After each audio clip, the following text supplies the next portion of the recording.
Nell'ambito dei controlli effettuati dal personale della squadra amministrativa della divisione di polizia amministrativa diretta dal dottor Corrado Empoli,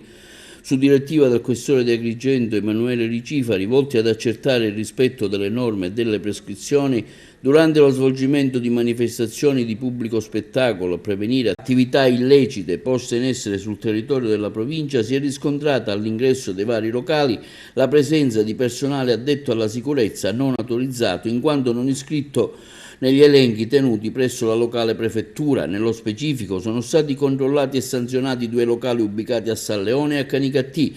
Si è proceduto pertanto a contestare le sanzioni amministrative previste per l'attività svolta in difformità alle normative vigenti, sia ai diretti interessati, sia ai soggetti addetti alla sicurezza, che ai 2 gestori dei locali,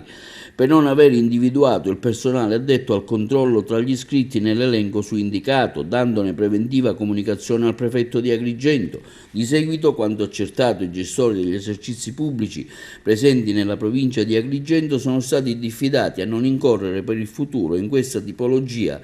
di illecito amministrativo. Riscontro di quanto sopra, considerato l'approssimarsi della stagione estiva, saranno incrementati i controlli nel territorio agrigentino per quel che concerne le manifestazioni pubbliche, gli spettacoli, le processioni religiose e quant'altro, al fine di prevenire, contrastare e reprimere ogni attività illecita posta in essere in questo settore.